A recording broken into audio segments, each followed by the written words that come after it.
Mes chers amis, la paracha de Bo qu'on va lire cette semaine, c'est une paracha charnière dans toute cette période des Shovavim. Parce que c'est la paracha durant laquelle enfin le peuple juif va sortir d'Égypte. Et le soir du Seder, on se réjouit tous autour de la table du Seder. On est tellement joyeux. Enfin, Baruch Hashem, l'abolition de l'esclavage. Enfin, Baruch Hashem, on est sorti de cette Égypte tellement terrible. La question qui va se poser, c'est une question choquante. Je l'admets, je l'avoue, mais je vous demande de me laisser la poser. Et c'est souvent en posant des questions, quelquefois qui sont un peu choquantes, qu'on peut réussir à arriver à des conclusions qui sont vérités et tellement importantes. Question choquante. Pourquoi est-on tellement joyeux? On a quitté la maison de Paro, on a quitté cet esclavage insupportable, 24 heures sur 24, mais pourquoi? Si c'était pour être complètement libre, alors effectivement, jusqu'à présent nous étions serviteurs, et maintenant nous sommes libres. Quelle joie! Simplement lorsque on va quitter l'Égypte, parce que Akadosh Baruch Hu va décider que nous devenions son peuple, eh bien on va rester des serviteurs. Simplement, au lieu d'être les serviteurs de Pharaon, on va devenir les serviteurs de Dieu. Mais finalement, quelle différence? Il y a une halakha, c'est que lorsqu'un maître vend son serviteur à un autre maître, eh bien le serviteur, il reste serviteur. Simplement, c'est plus le serviteur de monsieur A, c'est le serviteur de monsieur B. Donc dans tous les cas, on reste dans cette condition insupportable de serviteur. Et dans tous les cas, au jour d'aujourd'hui, quand on se lève le matin, on est serviteur de Dieu. Tellement de halachot, tellement de mitzvot, jusqu'au soir quand on va aller dormir. Tellement de halachot. On est resté des serviteurs. Alors pourquoi cette joie-là? Cette question-là, un peu arrogante, je vais vous dire qui est-ce qui la pose. Qui est-ce qui a posé cette question? Qui est-ce qui peut poser une telle question? C'est pas moins que Paro. En effet, au début de la paracha, lorsque Moshe Rabbeinu va demander à Paro, laisse-nous s'il te plaît partir quelques jours pour aller servir Dieu.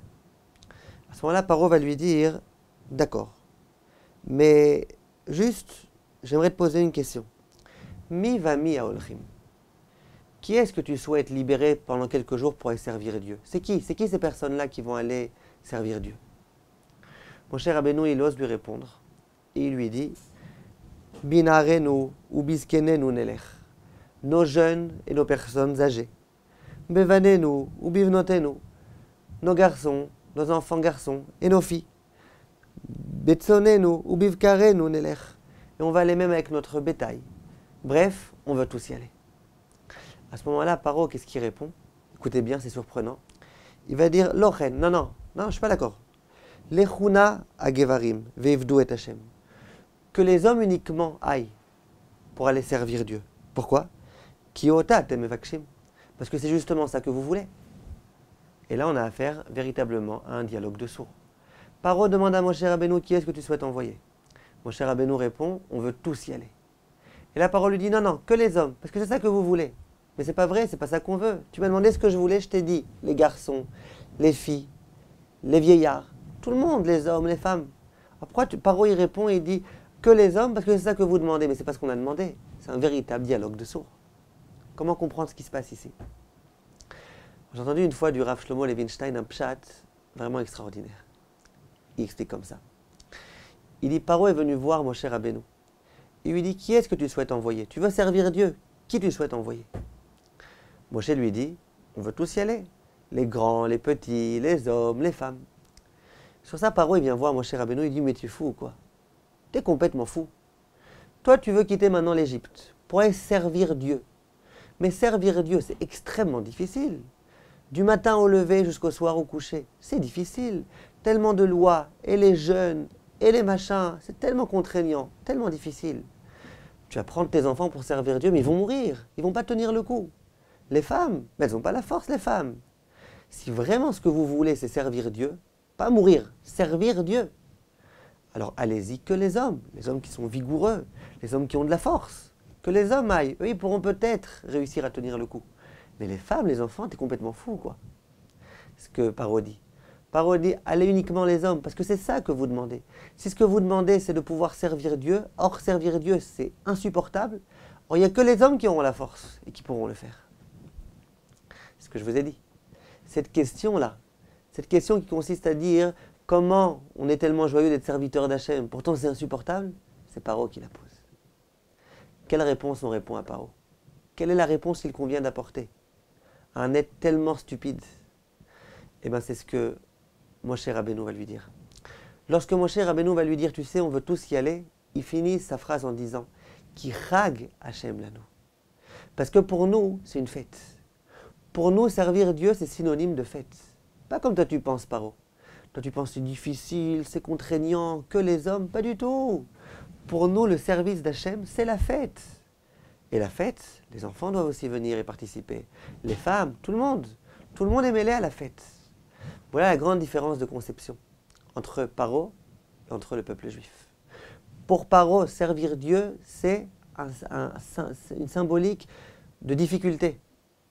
Pour le juif, servir Dieu, c'est tout le contraire. C'est la fête, c'est la joie, c'est la gaieté. Voilà ce qui se cache ici. Et voilà ce que Moshe Rabbeinu va lui répondre. Ça veut dire que pour le juif, servir Hachem, c'est quelque chose qui réjouit. C'est quelque chose d'extrêmement joyeux. Être serviteur d'Hachem, c'est pas comme être serviteur de Paro. Pourquoi? Quelle différence? La différence est très claire. Paro, il se croyait être un dieu. Il pensait être une divinité. Il était sûr que c'était lui, Dieu. On raconte qu'un jour, dans un asile, il y a le médecin qui entend l'un des fous qui est en train de crier « Je suis le Mashiach, je suis le Mashiach, je suis le Mashiach ».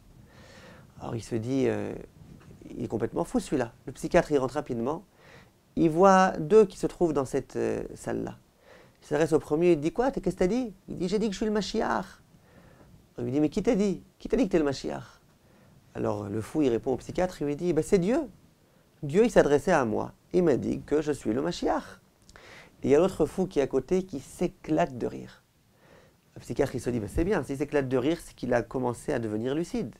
Il comprend que quelqu'un qui dit qu'il est le Mashiach, c'est que c'est un fou. Alors le psychiatre lui demande, il dit, dis-moi, pourquoi tu rigoles?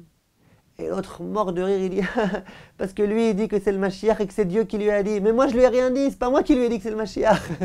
Donc en fait, c'est encore pire. Lui, c'est un fou, ce Paro. Il pensait que c'était Dieu. Et donc, il voulait asservir. Asservir pour qui? Asservir pour asservir. Pour montrer que c'est lui qui décide. Il n'avait aucun intérêt à ce qu'il faisait. Il donnait aux hommes des travaux de femmes, aux femmes des travaux d'hommes, pour les démolir psychologiquement et moralement. Il leur demandait de construire des édifices gigantesques dans des endroits où ça allait rapidement, complètement crouler. Ils ont construit, les Juifs, à ce moment-là, des villes. L'une s'appelait Pitom. L'Israël, pourquoi elle s'appelle Pitom? Pitom, ça veut dire en hébreu soudainement. C'est qu'ils construisaient une ville, ils se fatiguaient. Et puis finalement, quand ils avaient tout construit, Pitom, d'un coup, il n'y avait plus rien. Tout était tombé. C'était ça l'intérêt de Paro. Paro, il voulait complètement nous démolir. Or que Hachem, c'est tout l'inverse. Hachem, il a écrit dans le Sefer du Messilat Yesharim, du Rav Moshe Chaim Luzzatto, lorsque Hachem a créé le monde, il a créé les Tiv Imbruav. Hachem a créé le monde pour le bien des créatures qu'il a créées. Il nous a créés, il voulait notre bien, c'est pour ça qu'il a créé le monde. Toute la Torah magnifique qu'il nous a donnée, c'est pour notre bien, pour qu'on soit joyeux, pour qu'on soit heureux, pour qu'on soit épanoui. C'est pour notre bien. Pour nous, la Torah, c'est la fête. Pour nous, c'est grâce à la Torah qu'on est heureux. Regardez toutes les mitzvot de Ben Adam Lachavero. Quelqu'un est malade, il faut lui rendre visite. Quelqu'un est en deuil, il faut aller le consoler. Quelqu'un a besoin d'argent, il faut lui prêter. Quelqu'un est dans la nécessité, il faut l'aider. Si Hachem, ce qu'il souhaitait, c'était uniquement qu'on le serve, eh ben, il y aurait dû avoir que des mitzvot qui concernent notre lien avec lui. Pourquoi toutes ces mitzvot-là d'entraide les uns avec les autres? C'est qu'Hachem, il veut qu'on soit joyeux. Hachem, il veut qu'on se sente bien. Hachem veut qu'on soit heureux. Il nous a donné une Torah grâce à laquelle, par laquelle et avec laquelle on pourra être heureux, on pourra être serein. Un juif de la Torah, c'est un juif qui ne peut qu'être heureux, qu'être joyeux. Il aura des difficultés quelquefois, mais il sera serein. Il réussira à se construire. Parce que la Torah, pour nous, c'est Chag, c'est une fête. C'est quelque chose qui nous réjouit, qui ne peut que nous réjouir. Et c'est ce qu'on dit dans le Hallel. C'est une phrase que David Amelech a dit. David Amelech a dit « Ani avdecha, Ani avdecha ben amatecha » Je suis ton serviteur. Je suis ton serviteur, fils de ta servante. On s'interroge, pourquoi cette redondance? Si tu voulais dire « Je suis ton serviteur », tu n'avais qu'à dire uniquement « Je suis ton serviteur ». Et si tu as peur qu'on ait un QI pas suffisamment grand et qu'on ne sache pas que si je suis son serviteur, c'est que je suis le fils de ta servante, on aurait dû dire depuis le début, je suis ton serviteur, fils de ta servante. Pourquoi avoir besoin de le dire 2 fois? Je suis ton serviteur, fils de ta servante. On a compris. Dit Octave Sofer une idée très très belle. Il dit il y a 2 types de serviteurs. Il y a un serviteur qui est né au tout début en étant libre. Il a connu qu'est-ce que être libre.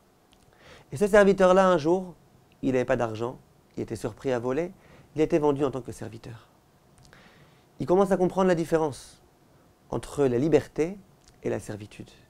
Et celui-là, son aspiration, ce sera toujours de pouvoir enfin retrouver la liberté. Dès qu'il pourra, il essaiera de retrouver la liberté. Par contre, il y a un autre serviteur. Ce serviteur-là, c'est celui qui est né serviteur. Sa maman était servante, son papa était serviteur. Ils ont eu un bébé, ce bébé est né serviteur. Ce serviteur, il n'a jamais connu le goût de la liberté. Il a toujours été serviteur, il n'a jamais rien connu d'autre. Si vous venez voir ce serviteur et que vous lui dites, dis-moi, tu as envie qu'on te libère? Il dit surtout pas. Quoi, si je suis libéré, comment je vais manger, comment je vais boire? Là, je suis tellement bien. J'ai un maître qui s'occupe de moi, qui se préoccupe de moi, c'est lui qui fait tout. Si je suis libéré, comment je vais m'en sortir? Un homme qui n'a jamais connu le goût de la liberté, il n'a aucune envie d'être libéré. Il est content, il accepte cette situation-là, le serviteur. Vient David Amelech et dit à Kadosh Baruch Hu, Hachem, je suis ton serviteur. Mais ne crois pas que je suis un serviteur qui n'ait qu'une envie, c'est d'un jour pouvoir être libre. Non, je suis un serviteur, fils de ta servante. Je suis né dans cette condition-là et je souhaite rester dans cette condition-là. Parce que c'est la condition la meilleure. Être serviteur d'Hachem, c'est le mérite le plus grand qui puisse exister. C'est la fête, qui rag Hachem l'anneau. Et c'est avec cette idée-là qu'il faut qu'on vive. Et je peux vous dire, mes chers amis, j'ai connu des gens qui ont fait Teshuvah, justement pour ça. Parce qu'ils ont compris, ils ont vu, ils ont ouvert leurs yeux. Et ils ont vu que le juif de la Torah, c'est un juif joyeux. C'est un juif épanoui. Aujourd'hui, tout cet élan de Teshuvah, il provient de ça. Les gens, ils comprennent que la Torah, c'est synonyme de fête. Mais pas comme on peut croire, que dans ce monde-ci, c'est extrêmement difficile, extrêmement embêtant, extrêmement insupportable. Simplement, plus tard, on aura le droit au Olam Haba. Non, même dans ce monde-ci, la Torah, c'est la fête. Même dans ce monde-ci, on prend les enfants et on prend les vieillards, on prend les gens malades, on prend tout le monde. Tout le monde peut, tout le monde a le droit, tout le monde souhaite servir à Kadosh Baruch Hu. Si on pense que dans ce monde-ci, on doit vivre un mauvais quart d'heure, qui malheureusement souvent est beaucoup plus qu'un quart d'heure, et qu'ensuite au Olam Haba on pourra kiffer, on est à côté de la plaque. La Torah, c'est pas ça. La Torah dans ce monde-ci, elle est synonyme de fête. Et c'est ce qu'il faut qu'on n'oublie pas. Et si on comprend bien ça, on pourra servir à Kadosh Baruch Hu avec encore plus de joie et de gaieté.